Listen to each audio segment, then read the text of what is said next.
Allá al frente vemos efectivamente la fortaleza más grande, fue construida hacia finales del siglo XVII, principios del siglo XVIII.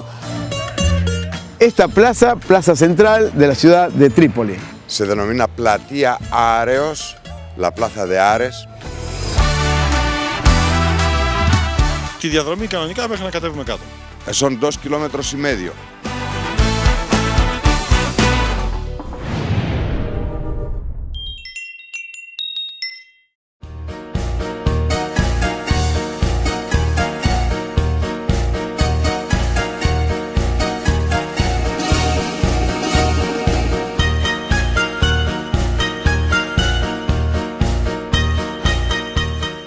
Bienvenidos a una nueva edición de Viajes y Vidas.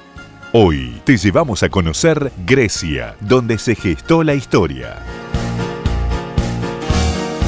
Un paisaje incomparable, bordado con montañas y costas azules, reúne uno de los lugares más históricos de la República Helénica. A cada extremo se puede disfrutar de paisajes monumentales.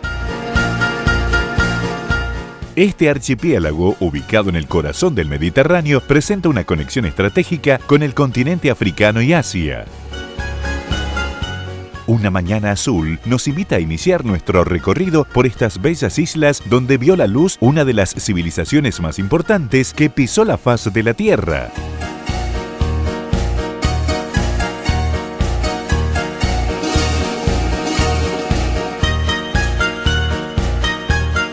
Y así vamos a dar comienzo a nuestro programa de Viajes y Vidas, descubriendo la mitológica Grecia, que fue la cuna de la democracia y la filosofía.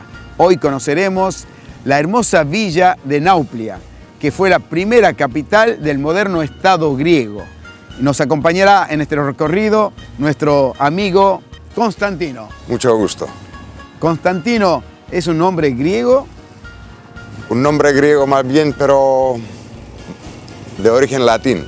Origen latín. Estamos al frente de esta hermosa villa que tiene una historia tremenda, ¿no? Arriba tenemos una fortaleza, a la derecha también, en la parte de arriba, tenemos la Acrópoli, una ciudad que fue construida antes de la guerra de Troya, y atrás, a nuestra espalda, un castillo. Castillo también. Qué lugar, ¿no? Este. Es un lugar hermoso y verdaderamente único. Aparte de ser una ciudad muy bella, es una de las ciudades más antiguas de Grecia. Se fundó efectivamente un par de generaciones antes de la guerra de Troya por el héroe Nauplios, y su hijo Palamidis se mató durante la guerra de Troya.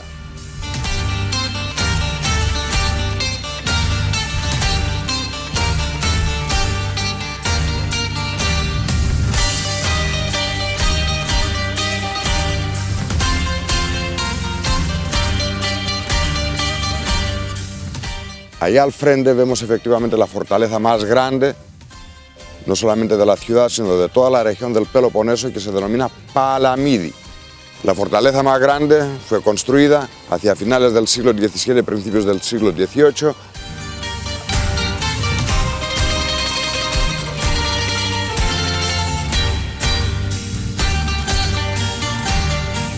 Justo al frente, por este lado, vemos los restos de la Acrópolis, de la ciudad de Nauplio. ¿Construida en qué año?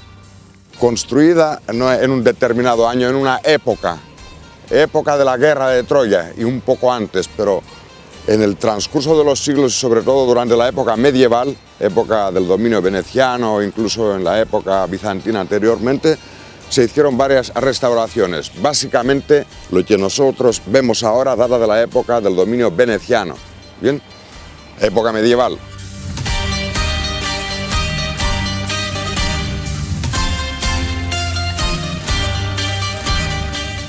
Y el primer castillo en realidad que construyeron los venecianos, que queda en la entrada del puerto, llevemos allá al frente.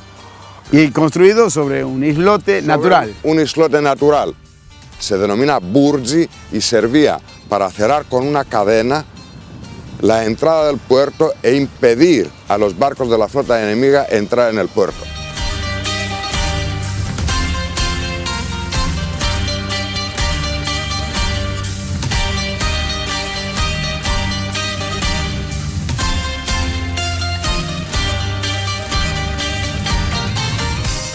Esta hermosa villa, ¿cuántos habitantes tiene?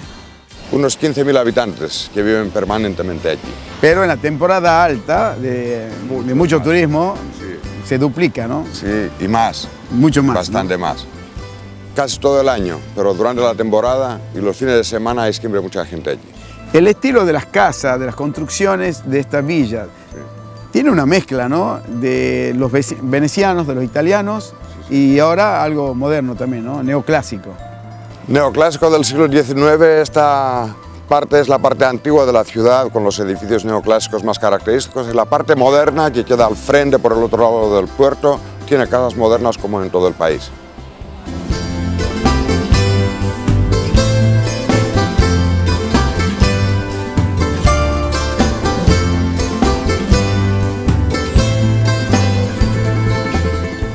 Estamos visitando este lugar en invierno. Sí. El paisaje o el panorama es totalmente distinto, hay poca gente y especial para recorrer esta villa, ¿no? Por sus calles, por sus angostas calles. Sí, claro. Bueno, vamos a recorrerla entonces. Por supuesto, admirando el paisaje típico griego, vemos la ciudad y vemos las líneas suaves en el horizonte, pocas nubes, y vemos que las montañas están nevadas y predominan los colores azul y blanco, como los colores de la bandera griega.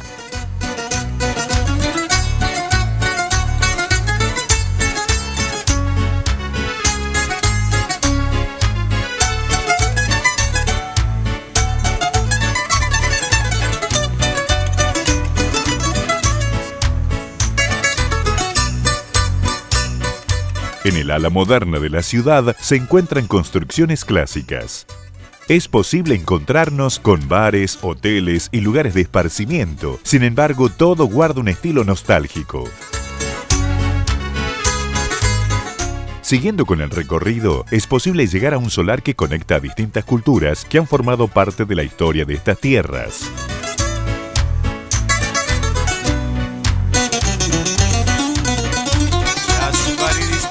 Nos encontramos en el centro del casco histórico de la villa de Nauplia, la Plaza de la Constitución, donde vamos a observar las distintas construcciones, como es el caso del arsenal, de esta construcción que tenemos a nuestra espalda, que es del dominio veneciano.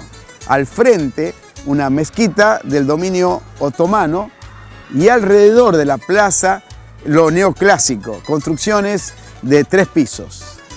Sí, construcciones que datan sobre todo de principios del siglo XIX, cuando esta ciudad fue la capital del moderno Estado griego, después de la revolución de los griegos contra el Imperio Turco Otomano. Se hizo capital del país y en el año 1834, capital de Grecia, del moderno Estado griego, se hizo la ciudad de Atenas.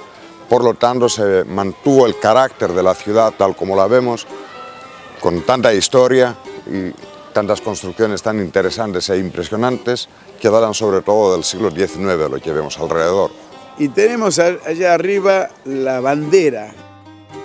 Al echar una mirada alrededor, en cualquier paisaje típico griego, se ven colores azul y blanco, como el cielo y sus nubes, como el mar y sus olas. La bandera griega es de colores azul y blanco. Y tiene una cruz. Y tiene una cruz porque la gran mayoría de los griegos somos cristianos ortodoxos. Y hay 9 líneas que corresponden a las sílabas de la frase eleftheria y thanatos, que significa libertad o muerte. Todo esto data de la época de la revolución de los griegos contra el Imperio Turco Otomano, que comenzó en el año 1821. Y así comienza la época moderna para la Grecia que conocemos en nuestra época. Y lo mejor es sentarse en estos bares a tomar un café. Exacto. Como me decías, no estás pagando el café, estás pagando este lugar místico con mucha historia. Exacto. Se disfruta, el interior de los bares es muy lindo también y sobre todo las terrazas, y como se nota estamos en pleno invierno y el tiempo es muy agradable, es muy lindo. Ahora es todavía temprano, no hay mucha gente, pero normalmente por la tarde sobre todo Hay mucha gente por allí, la gente viene a pasear, a sentarse, a disfrutar el cafecito o cualquier copa. Y el griego, el hábito del griego es el café, ¿no? Constantemente. ¿Cuánto café tomás en el día? 2, 3 cafés, sí, sí.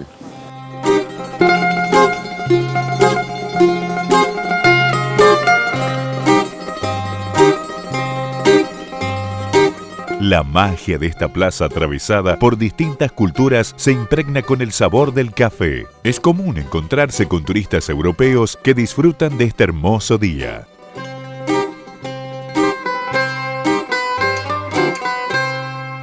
Adriana y Juan Felipe, un matrimonio de Francia, visitando esta villa que tiene mucha historia. Sí. Antes fuimos en Delft, en Athena, y desde ayer estamos aquí. Es lindo. ¿Primera vez? Primera vez en esta ciudad. En Grecia no. En Grecia para mí segunda vez. La primera vez 30 años antes. Cambia mucho. Juan Felipe, ¿qué significa para vos viajar por el mundo, conocer? Sí, nos gusta mucho viajar en el mundo y tenemos un barco de vela y vamos en el mundo con el barco de vela. ¿Sos marinero? Sí. Y ahora el barco está en Guatemala. ¿Y cruzaste todo el Atlántico? Sí, 2 veces. ¿Qué tiempo se cruza en barco velero? 17 días, más o menos. Depende del viento, pero más o menos para ir del este al oeste 17 y para ir del oeste al este 20. El tema de los vientos. Sí. Quiero que le envíen un saludo en francés a los argentinos. Bonjour à tous les Argentins et on sera très heureux de venir en Argentine. Es decir que buenos días a los argentinos y vamos a ser contentos de ir a Argentina. Muy bien, muchas gracias y un gusto y un placer haberlo conocido. Muchas gracias, Cacho. Muchas gracias. Bueno. Dos besos. Sí, 2. Y en parte de Francia son 3. Sí. 3 besos. Sí. Y en otra parte es 4.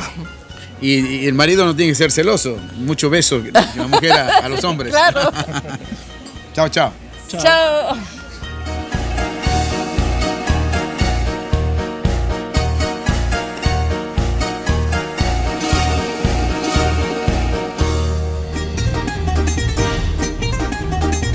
Continuamos conociendo los encantos de las islas griegas en Viajes y Vidas. Es tiempo de continuar el viaje para conocer Trípoli, una de las ciudades más imponentes de Grecia.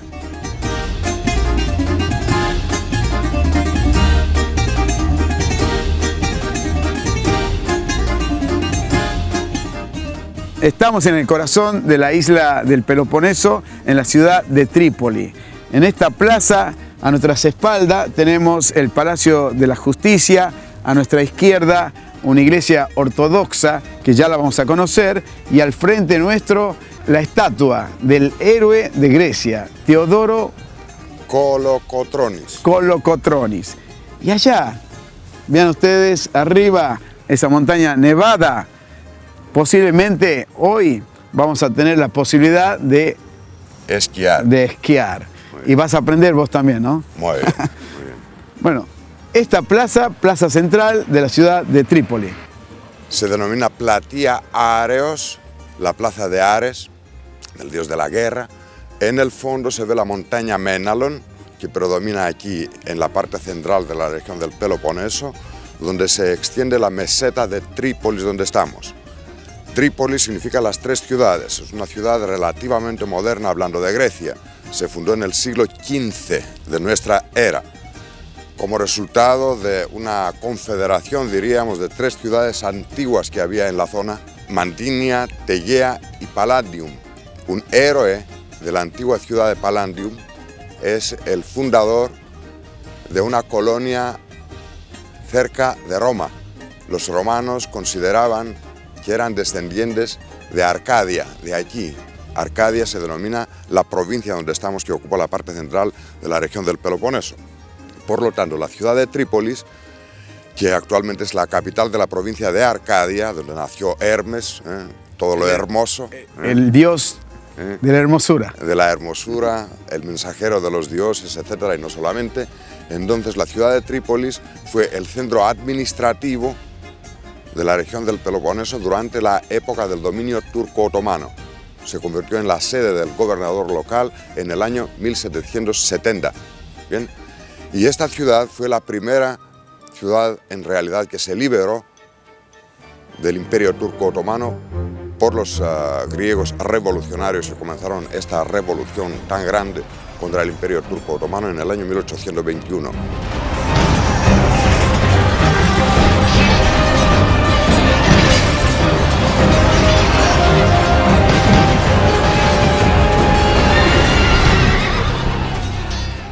Gran protagonista Teodoro Kolokotronis, que es el héroe por excelencia de la Guerra de la Independencia. Como San Martín para nosotros, en Exacto, Argentina. exacto. Este buen señor que vemos aquí como jinete es Teodoro Kolokotronis, y aquí efectivamente debajo de este monumento están colocados los huesos del héroe.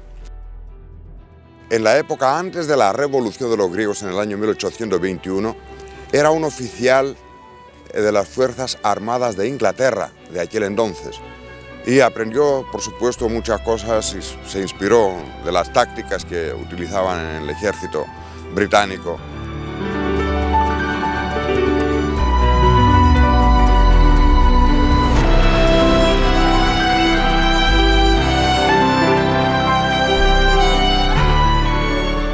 El Palacio de la Justicia que vemos al frente es algo muy interesante y muy importante, no solamente porque se trata de un edificio neoclásico muy lindo, sino porque, como habrán comprobado, en la fachada hay dos estatuas. Muy bien. Son las estatuas de dos jueces que negaron de condenar al héroe Kolokotronis cuando, en la época que comenzó la monarquía aquí, impuesta por las potencias grandes del siglo XIX, de todos modos, quisieron condenar a muerte a este héroe porque se supone que estaba contra la monarquía en la época aquella. Aclaramos que el primer rey del moderno Estado griego fue el rey Otto I, que era de origen alemán y quien decidió hacer capital de Grecia la ciudad de Atenas en el año 1834. Primera capital del país fue la ciudad de Nafplio, que ya hemos conocido.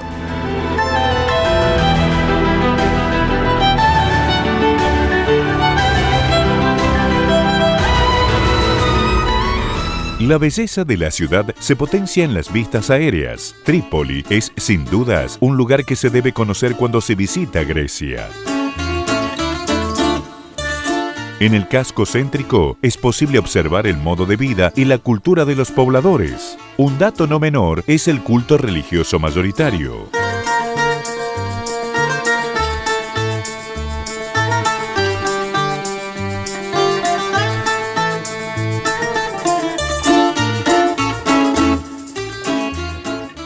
¿Los griegos son católicos? No, son ortodoxos. Hay una diferencia. Ligera, diríamos, porque se trata de la misma iglesia prácticamente. El credo, el Padre Nuestro, la Santa Trinidad, Jesucristo. Pero algo lo separó y en algún momento... Exacto. Miren, fundamentalmente la iglesia cristiana ortodoxa y la iglesia romana católica son prácticamente la misma iglesia. Lo que pasa es que, por razones históricas, para no entrar en detalles, se provocó el cisma hace unos 1000 años, el año 1054, por el antagonismo, diríamos, que había entre el Papa de Roma y el Patriarca de Constantinopla. Entonces se estaba buscando una excusa, un pretexto, diríamos, para provocarse el cisma. Y dado que se trata de la misma iglesia, en realidad, la diferencia básica que se buscó como un pretexto, diríamos, es el así denominado ex patre filioque, o sea, la creencia de que el Espíritu Santo puede emitirse solo por el Padre, según los ortodoxos, y por Padre e Hijo, según los católicos. Lo demás son diferencias estilísticas. En realidad, por lo tanto, es lo mismo entrar en una iglesia cristiana ortodoxa o católica. Por lo tanto, aquí tenemos una linda iglesia aquí en la ciudad de Trípolis, podemos entrar y pueden estar...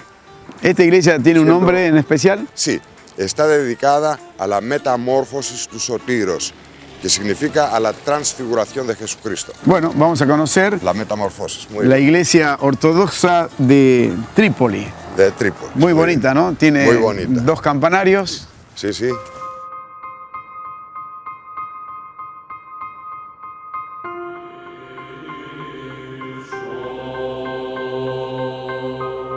Της Παναγίας αχράντου υπερευλογημένης εν δόξου, δεσποίνης ημών Θεοτόκου και αϊπαρθένου Μαρίας, με τα πάντων των Αγίων μνημονεύσαντες, εαυτούς και αλλήλους και πάσαν την ζωήν ημών, Χριστό τον Θεό παραθόμεθα. Con sutiles detalles y una arquitectura sencilla, la estructura de la iglesia presenta una belleza innegable.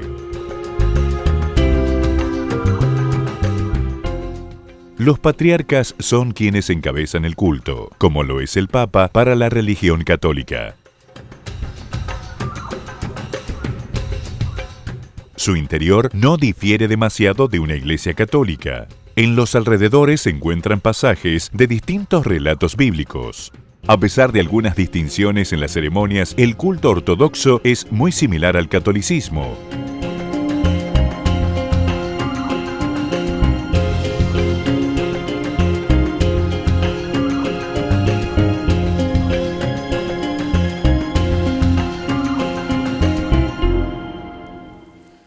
Está llena, como se nota, de imágenes. Prácticamente se trata de frescos. No hay estatuas en las iglesias ortodoxas. Esa es la diferencia. Esta es diferencia estilística. Se representa a los santos y siempre en la parte central, que normalmente hay una cúpula, siempre se representa a Jesucristo como Pandocrátor, que significa el Todopoderoso. Y al frente vemos el altar, el iconostasis, que separa prácticamente el altar de la cela donde estamos. Hemos entrado por el nártex, por supuesto. Cada iglesia está dividida en 3 sectores: el nártex, la cela y también el altar. El cura durante la misa prácticamente está dentro del altar, pero sale también. No se lo ve. Se ve, normalmente se ve la espalda, pero sale también. Y a la derecha e izquierda están los exaltas que hacen, cantan los cánticos. Sí, sí, sí. ¿Se usa el sermón? También de vez en cuando, cuando termina la misa, bueno, de allá habla el cura. Ομένουν Κύριος μετά το λαλήσει αυτής, ανελήφθη στον ουρανό. Y este es el trono del obispo. Ven al mismo Jesucristo aquí como el gran sacerdote, así se representa. Y por lo tanto en su trono se sienta cuando viene aquí y asiste a la misa un el lugar obispo. Privilegiado. Exacto. Para a la cabeza de la iglesia, diríamos.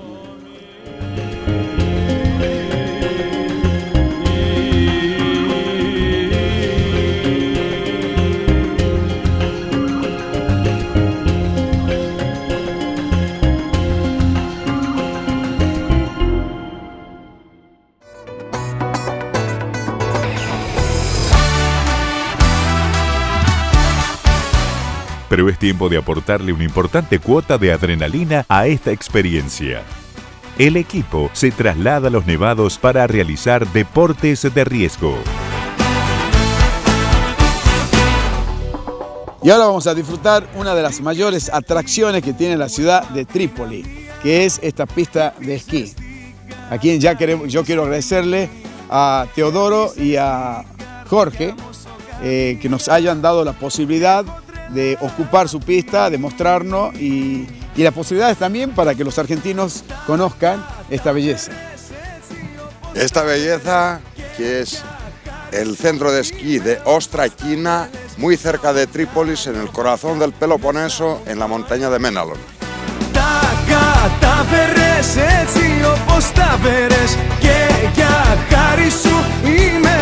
πως τα θέλες.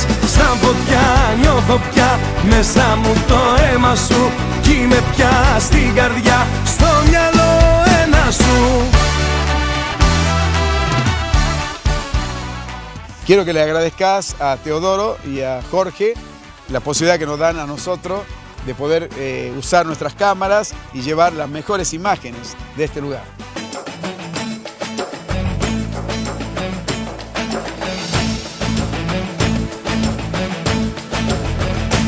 Preparándonos para esquiar acá en Grecia, en esta pista que está extraordinaria. Τι άλλο θέλεις πιο πολύ, πεθαίνω με ένα σου φιλί. Para iniciar el ascenso es necesario equiparse con todos los elementos de seguridad. Θέλεις πιο πολύ, πεθαίνω με ένα σου φιλί.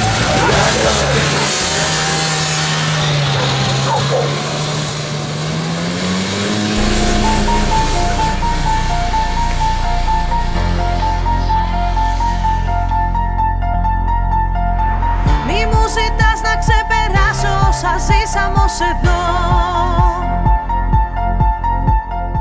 El manto blanco que cubre a la montaña forma junto a los pinos un paisaje alucinante. Se trata de uno de los centros de esquí más populares de Europa y realizando este recorrido no resulta extraño el porqué. La belleza de cada rincón es única.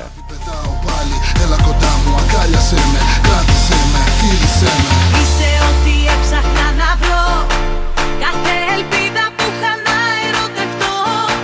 Δώσ' μου το χέρι σου και νιώσε. Amigos, hemos llegado. ¡Ay, qué bien! Μέρα για μας τους δύο, ένα χαμόγελο, ένα αστείο. Μια αγάπη δίχως αντίο, ζεσταίνει την καρδιά σε ένα κόσμο κρύο. Όπου κι αν ψάξω δεν βρίσκω άλλη, με ένα σου χάδι πετάω πάλι. ¿Qué es lo que tenés aquí? Sí, sí, orujo, toma, dame un trago. Un poco para todos. Ay, dale, dale. Dale, dale, dale. Alcohol puro. Alcohol puro. Sí, puro. Ah. Κάνε με να ανέβω πιο ψηλά. Πλησίασέ με, κράτησέ με πιο σφιχτά. Luego de entrar en calor, el equipo inicia la clase.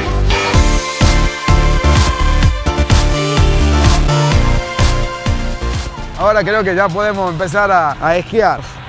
Nos están acompañando con esas motos de la nieve. Cada movimiento del cuerpo se refleja en el deslizamiento del esquí. El esquí requiere de técnica y concentración.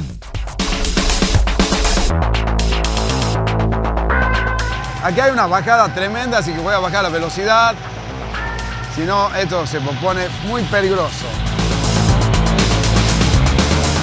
Aquí se hace la cuña para frenar, vamos a ir frenándolo, porque no somos muy expertos. Voy a tratar de frenarme un rato para poder descansar, por favor.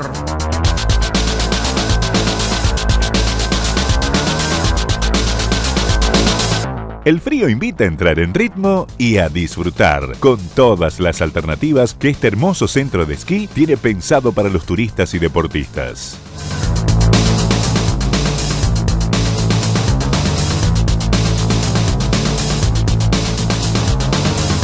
Por fin hemos llegado a la base. 20 minutos. Tiene sus complicaciones. 2 caídas. ¿Cuántas caídas tenemos? Me caí 4 veces.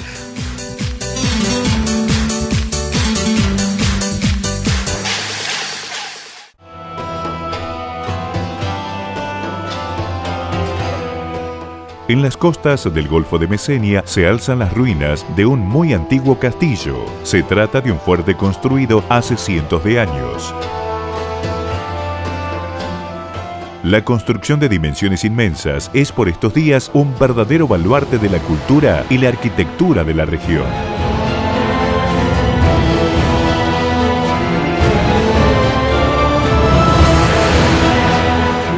El castillo de Metoni es uno de los símbolos mejor conservados de la era medieval. Su estructura y funcionalidad ha sido estudiada por ingenieros y profesionales de distintas especialidades de todo el mundo.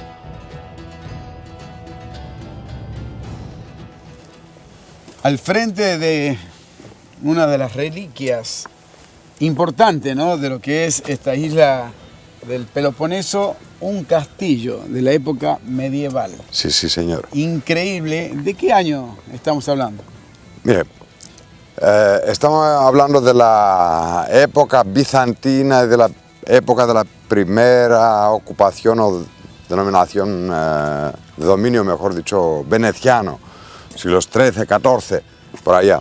Entonces, en aquel entonces había un muro vertical, como se nota, una primera fase se puede ver aquí, y a continuación, en el siglo XV, comenzaron a construirse otras partes del castillo para poder resistir a la fuerza de los cañones que se habían desarrollado a partir de aquel entonces. A continuación se construyó el foso, llevemos por este lado, la entrada, y se refortaleció todo esto, sí. Todo tenía agua acá. Estaba cubierto de agua. No, habían llegado al punto los venecianos de construir este foso para poder llenarlo con agua del mar y convertir en realidad este castillo en un islote. En realidad, pero no lo consiguieron. Sin embargo, se hicieron otras obras de fortalecer, diríamos, este castillo en el segundo periodo del dominio veneciano, siglos XVII hasta principios del siglo XVIII, 1715.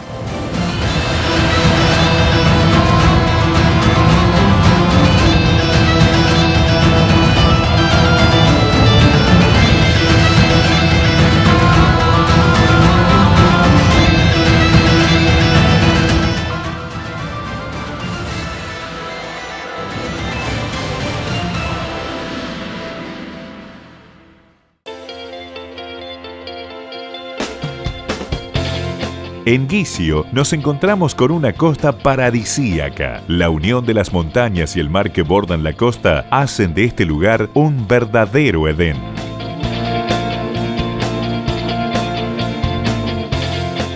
Y esta es la ciudad de Gision, donde se encuentra el puerto de Esparta, donde hay una historia muy importante de miles de años, donde Helena fue raptada por un príncipe. El príncipe troyano Paris, que le ofreció hospitalidad en su palacio en Esparta, Menelao, el marido de Bella Helena.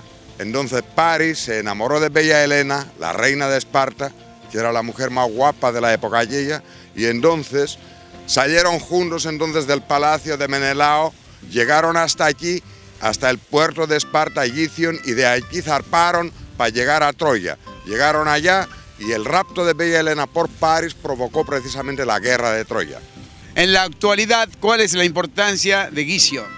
Actualmente Gision es la segunda ciudad más importante de la provincia de Laconia, siendo el puerto de Esparta. Es una ciudad de 4 o 5 mil habitantes, es el puerto, viven muchos pescadores allí, tienen el pulpo más extraordinario de toda la región del Peloponeso y por supuesto, aparte del turismo, la agricultura y la cría de ganado, que desempeña un papel de importancia muy grande, sobre todo la cría del cerdo, y hacen unos carnes extraordinarios de cerdo allí, el pulpo, la pesca, etc. Últimamente se desarrolló mucho turísticamente y a veces vienen incluso varios barcos de crucero para visitarse Esparta, Mistras o incluso Monemvasia.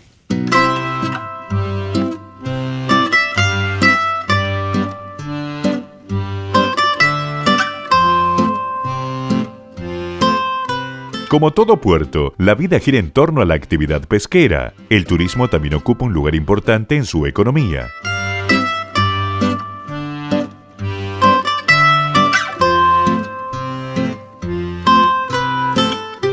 En este lugar con vistas privilegiadas se reúne a visitantes de todo el mundo. Es el caso de este francés que recorre Europa de un modo muy particular.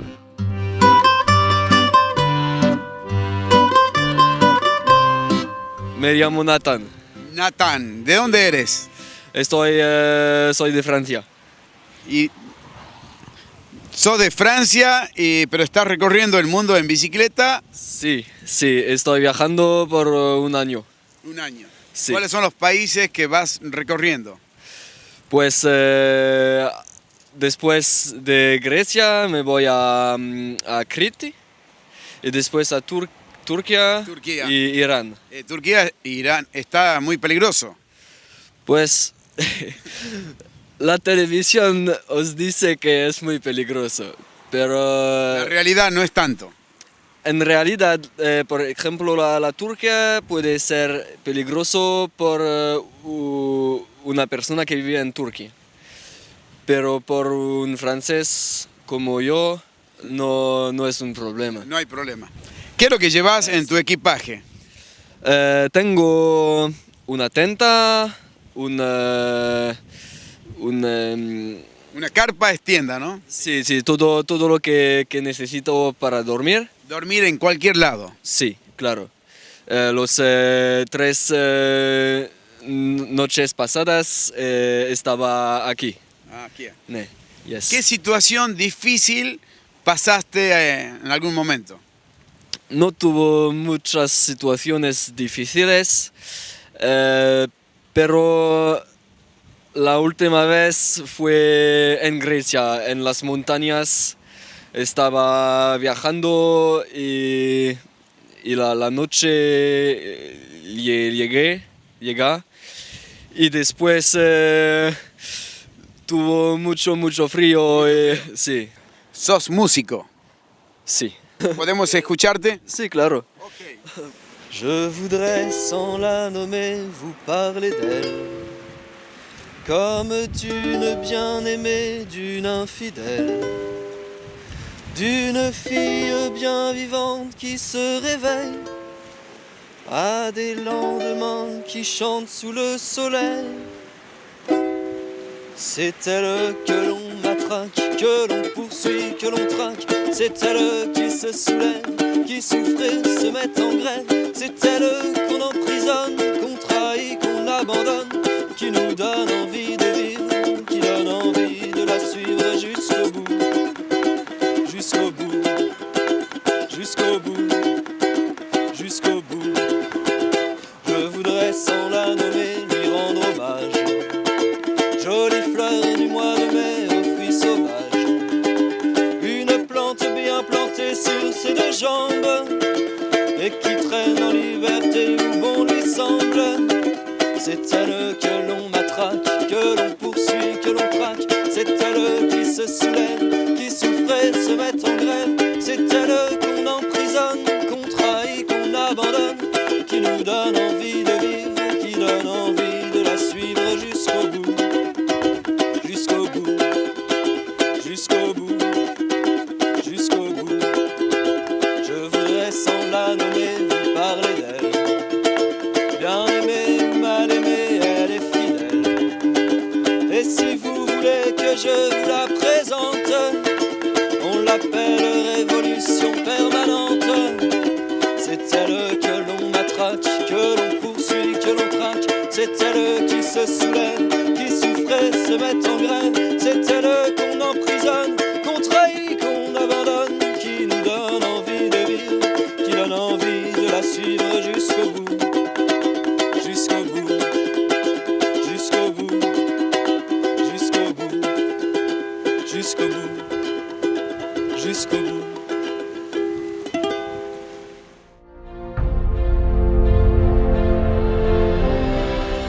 En Mani nos encontramos con las cuevas de Diros, un lugar considerado como uno de los patrimonios naturales más destacados de la región del Peloponeso.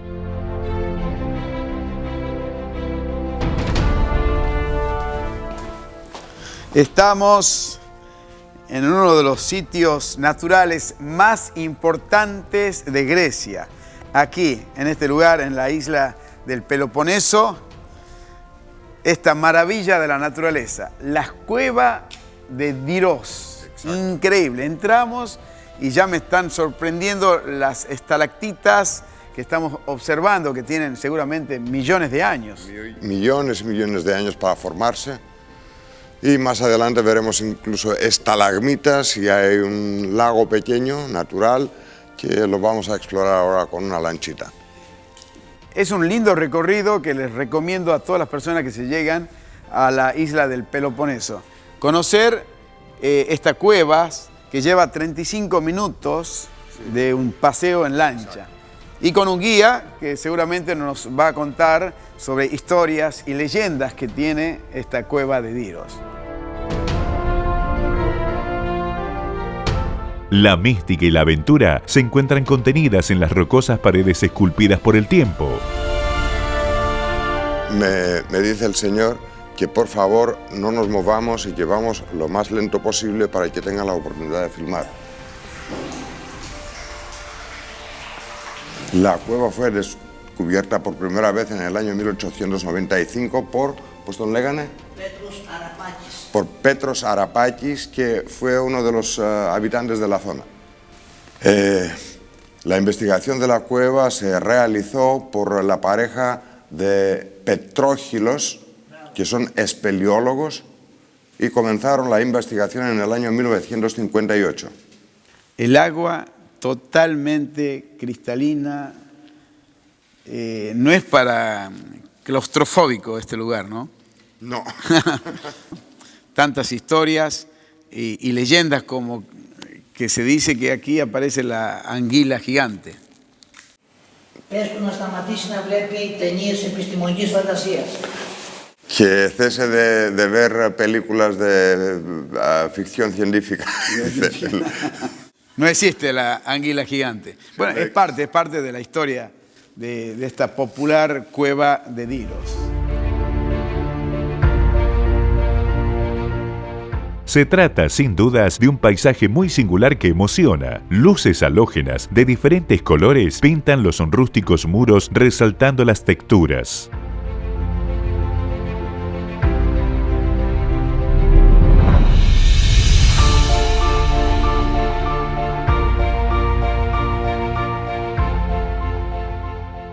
Un poco, así. Πες στάθμη νερού ίσα με τη θάλασσα. El nivel del agua donde estamos es el nivel del mar, pero hay una cierta influencia del agua del mar y puede subir el nivel del lago hasta 50 centímetros. Si sube bastante, no se entra, no se hacen visitas. Lo felicito a él porque las maniobras que él realiza aquí tienen que ser muy precisas. Exacto. Es increíble su manejo y si en caso que el mar eleve la marea, ¿podemos quedar atrapados aquí? No tsunami. Quien no tenga miedo que aquí no hay tsunami. No hay tsunami, nos quedamos tranquilos. Here, cathedral. Esta es la catedral. Esta es la catedral. Entendido eso, increíble. Se comenta además que esta cueva comunica con la cueva del Hades, del mundo de los muertos. El inframundo. El inframundo, sí. ¿Qué sucede si hay un temblor en este momento? En este mismo momento. Un temblor, pregunta André Valdivieso, y la verdad que uno piensa, metido aquí en esta cueva, que pueden suceder un tsunami y en este caso que vos estás diciendo, un temblor. Πάρα μέσα εδώ, γιατί τούτο είναι 5 εκατομμύρια χρονών. La respuesta de don Pedro es que uno tiene que temer mucho más estar en su propia casa que aquí dentro, porque todo esto tiene una historia de 5 millones de años y no se ha derrumbado.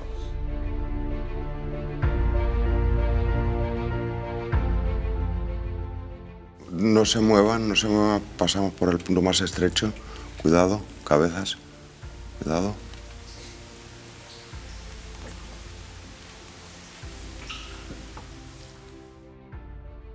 Me gusta mucho el silencio que existe en este lugar, decirle a Pedro. Λέει ότι θαυμάζει πάρα πολύ την φοβερή ησυχία που υπάρχει εδώ μέσα. Η ησυχία είναι προς την αιωνιότητα. ¿Qué dice? El silencio conduce a la eternidad, dice. Entonces, 2 minutos de silencio para compenetrarnos en la cueva de Diros.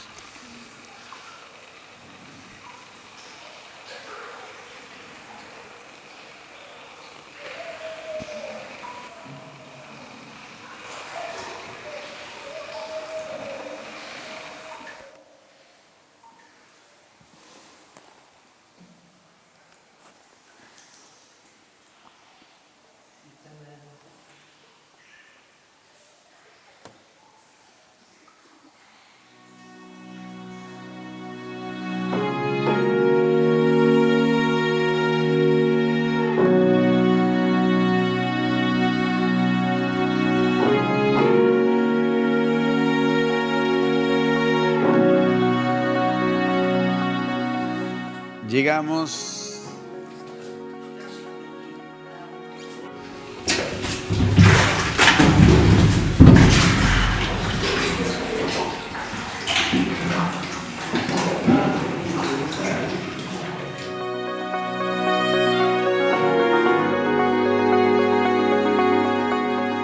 A partir de aquí lo que quieras y cómo lo quieras. Muy bien. Bueno, aquí ya vamos, estamos solos, sin el guía, sin Pedro. Exacto, como quieran. Ahora. Es increíble. Vamos a hacer una pequeña caminata por este lugar. Maravillados. Perfecto. Pero fíjate esta parte, cómo sobresale. No tiene ninguna viga, no tiene ningún... Sí, claro. Solamente la naturaleza ha logrado esta posibilidad de esta terraza de estalamatita. El material es piedra caliza, ¿no? Piedra caliza diluida por el agua natural que entra y entonces, mire, tal como van cayéndose las gotas, la ve aquí, esta va a caer en, no sé, algunos segundos. ¿La ve? Ahí esta está. gotita. Muy bien. Tal como cae, en determinados lugares, depende de lo que contiene dentro, se va acumulando esto, el material, y se forma el estalagmita. Estalactita arriba, estalagmita abajo. Algunos se han cortado porque antes, los primeros visitantes, que no había vigilancia, etcétera, y la gente no entendía la importancia de todo esto, solía cortar pedazos y ahora no se permite tocar nada, evidentemente.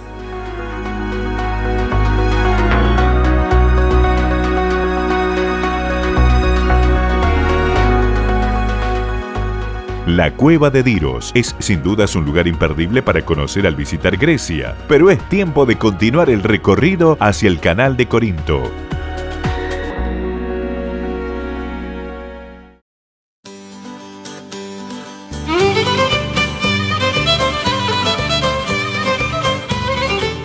El Canal de Corinto hoy en día es principalmente un conector y un atractivo para los visitantes.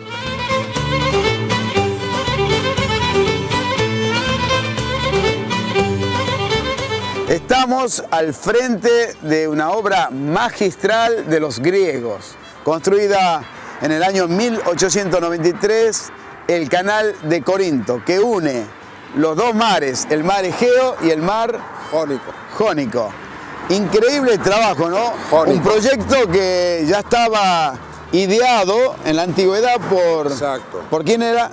Por Periandro de Corinto, uno de los 7 sabios de la antigüedad, que por primera vez intentó en abrir un canal aquí en el 7º siglo antes de Jesucristo. No lo pudo abrir en la época aquella por varias razones, no solamente por falta de medios técnicos. A continuación, en la época romana, Nerón trajo aquí unos 20.000 esclavos que comenzaron a trabajar, a excavar para abrir el canal, y finalmente la obra se construyó hacia finales del siglo XIX gracias a Ferdinand de Lesseps y una compañía héleno-francesa que después de 10 años de trabajo lograron inaugurar el canal en el año 1893. Une, como hemos dicho, el mar Jónico por un lado, con el mar Egeo por el otro. Tiene 6.300 metros de largo, 60 metros de alto desde el nivel del mar hasta el puente por donde estamos. Tiene 24 metros de ancho y de profundidad tiene 8 metros. Bueno, un canal comercial muy importante para Grecia, ¿no? Por supuesto, sobre todo para finales del siglo XIX y principios del siglo XX. En nuestra época pasan también varios barcos de 8 a 10.000 cada año, pero no pasan barcos de gran calado como los petroleros de nuestra época.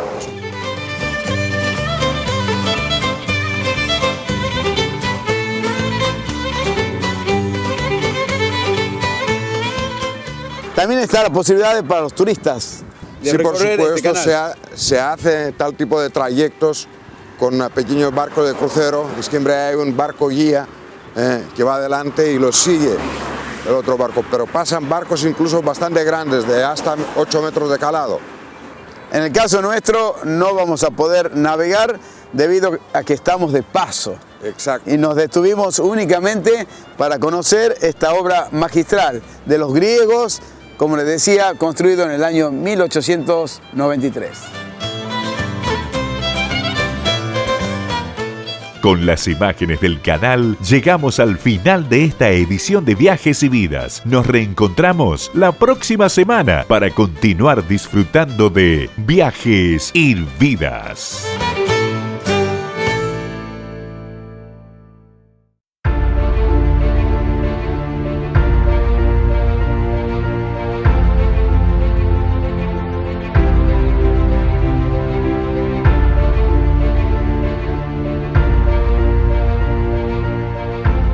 Pachamama, te siento bajo mis pies.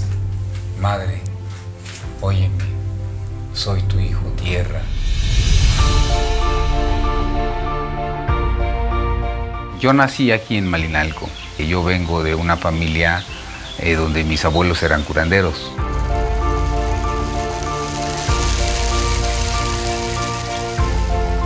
La gente necesita, ¿no? Del guía espiritual. Sí, cómo no.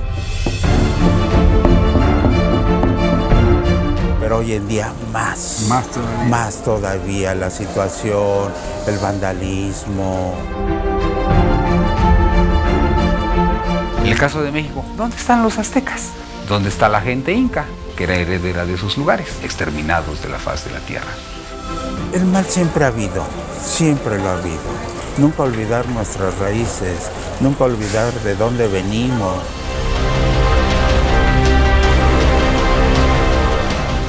Porque hay cosas que no pueden morir.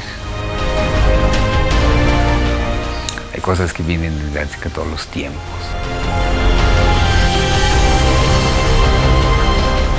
Y hay algo que viene desde antes que todos los dioses.